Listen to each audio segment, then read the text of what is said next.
Okay. Here we are on Expose with the man who topped the charts, the #1 rapper of all time, Vanilla Ice. Hey, Mr. Ice Ice Baby. Now, tell me a little bit about what it's been like to sell over 15 million records, be literally an overnight sensation. You're asking me a question that was asked to me probably like 10, 12 years ago. To answer that question, that was great back then and all that. You know, the charts and all that stuff for a 16-year-old, having millions and millions of dollars, like winning the lottery, you know, or even better because you get to do something you really love, you know, which is music, and you can't really buy that. That was a pleasure back in the day. It was a pleasure for all of us. What I'm doing today is a little different, you know. It's more alternative, more underground, less radio-friendly, less commercial, less mainstream, which is more personal. So I'm really enjoying it.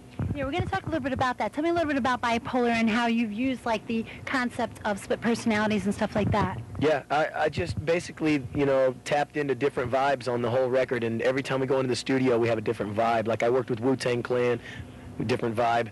Worked with Public Enemy and Slipknot, and, you know, I mean, everybody on the record from ICP to M.O.D., you know, it was amazing, you know, the musical adventure this record turned out to be.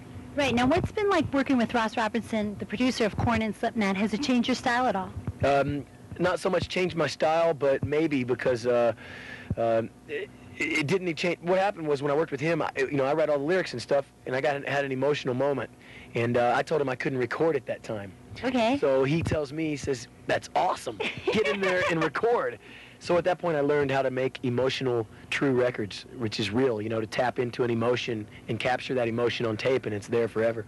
All right. Now, I know you used to always be a hot, talented performer. I mean, I've admired you for a long time, Vanilla. I'm serious. I am a true fan right here. And when you decided to change to, like, the skater rocker thing, was it saying something about yourself? Like, were you getting into that kind of a scene? Were you thinking about your potential audience? What was going on? Basically, you know, I'm not following any trend or anything gay like that. I wrote my music and did all this stuff before Limp Bizkit and all this stuff. So, you know, they had more mainstream commercial success with their records. Mine stayed underground, but I had huge underground following, and I still cater to them.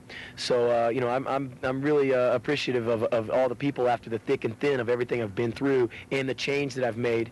And I think people understand because of the VH1 special, you know. I saw that.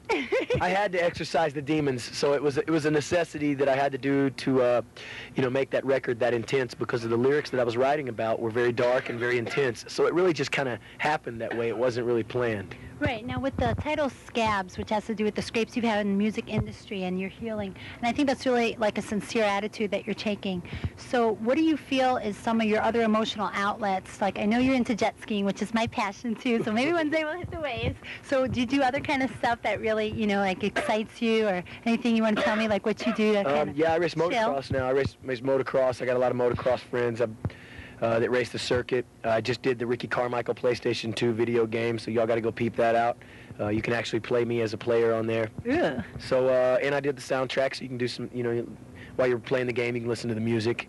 Right. And did also a new video called Moto XXX, which is really hot. It has nothing to do with, like, you know, XXX, like X-rated video or nothing. It's just called Moto XXX, and it's a moto, you know, punk rock motocross video. It's awesome. Right, everybody better catch that. Now, I know you've been into motocross. I know you actually own a motorcycle shop in Miami. Mm-hmm. I actually used to interview motorcycle and car racers myself. Oh, yeah? Yeah, totally. So tell me where you feel like music and motorcycles, do they have some sort of like connection going? Like when you ride your motorcycle, do you sort of feel your lyrics? Tell me about that. Well, absolutely. I mean, you feel... Speed, baby, the speed. Yeah, I'm with you, you know, but you bring a valid point, and it is, you know, music is about a mood. I mean, you know, if I'm going to the track and I got my bike loaded in the back, I'm excited. I'm going, you know, to do something I love, my passion. I'm listening to Slayer, System of a Down, or even my record, you know, the heavy hardcore stuff, Mud Monster, and I get energized from it, you know. And, you know, it goes the opposite way, too. If I'm going to, like, you know, be in a romantic mood or something like that, you know. I'm there, Vanilla. But I'm not going to play the hardcore Slipknot, you know, or something romantic. I'm going to put on some Marvin Gaye or something, you know, something good. So music has moods, and it depends on whatever, you know, mood you want to be in. To enhance that mood, you throw in the right music. Now, what's it like hanging out with big people like Lenny Kravitz and Madonna and Limp Bizkit, like you mentioned? I mean, what's it like in the real scene? That's awesome. I mean, I got lots of friends that, you know, that I meet the real people out here, and I see entertainers that are fake too, you know, where the success goes to their head and they act like rock stars and like their shit stink, basically. But you know, Lenny Kravitz is my kid's godfather. You know, I've known him for years. He's a great friend. He's my neighbor. Marilyn Manson is my neighbor as well. Gosh, I gotta move to your neighborhood. It's crazy, you know, the different variations there. But yeah, I mean, you know, lots of people from Wu-Tang Clan, like I said, Slipknot, super great bunch of guys, awesome talent, and you know, from Ross Robinson and all the people I've met and through Korn and even Limp Bizkit and them, you know. Public Enemy, you know, just I can go on and on. I know tons of people that are great people and good, you know, good solid head on their shoulders. Here we are on Expose with the man who topped the charts. He sung the first rap single to ever hit #1, the rapper of all time, Vanilla Ice.